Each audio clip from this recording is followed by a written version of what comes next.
प्रतीक त्रिवेदी। रोज की तरह आपसे भी मुलाकात होते हुए, लेकिन बात सिर्फ इतनी है कि जो रोज मुलाकात है आज नोएडा में एक बार फिर है। कल भी मेरी मुलाकात नोएडा में हुई थी, लेकिन आज फिर मैं नोएडा में मौजूद हूं और बातचीत के सिलसिले को जोड़ने के लिए तमाम मेहमानों के साथ मैं मौजूद हूं। जनता भी रहेगी, बातचीत का सिलसिला भी रहेगा और हम आपके साथ यहां पे अगले 1.25 घंटे आपके साथ बातचीत का सिलसिला जोड़ेंगे।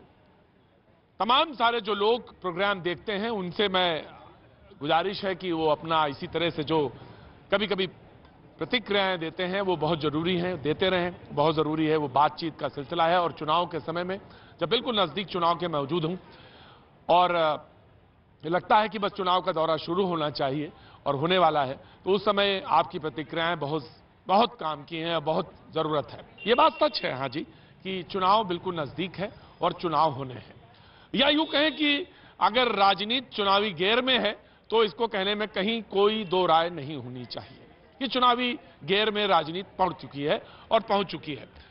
सवाल भी मेरा जो है आज का वो बहुत कुछ मिलता जुलता है, बहुत कुछ उसी से जुड़ा हुआ है और जिस पर आपकी लगातार प्रतिक्रियाएं आ रही हैं और जिस पर ट्विटर के जरिए आप अपना जवाब भी दे रहे हैं और उस वोट प्रक्रिया में जुड़े हुए हैं। मैं उसको बता दूंगा आपसे बाद में कि क्या रहा, क्या वोट का परसेंटेज रहा, लेकिन वोट का परसेंटेज, वोट पे आपकी भागीदारी कम नहीं है, बहुत महत्वपूर्ण है। लेकिन सवाल यह है कि राजनीति किस दिशा में है। तो सीधा सी बात है साहब, चुनाव नजदीक है, बिल्कुल सीधा सा जवाब है, मैंने जवाब दे दिया। लेकिन हां, राष्ट्र सर्वोपरि होता है, इसमें कहीं कोई दो राय नहीं। चाहे कोई हो, चाहे कांग्रेस हो, चाहे बीजेपी हो, चाहे कम्युनिस्ट पार्टी ऑफ इंडिया हो, चाहे कोई हो, आम आदमी पार्टी हो, कोई हो, सबके लिए राष्ट्र और देश सबसे महत्वपूर्ण होता है और ये मैं मान के चलता हूं। लेकिन फिर बयानबाजी क्या है? बयानबाजी जब मैंने कहा कि चुनावी गेर में है मामला, तो सिर्फ उसी तरह से देखना चाहिए। आज का सवाल जो है मैं उसी तरफ से रख देता हूं।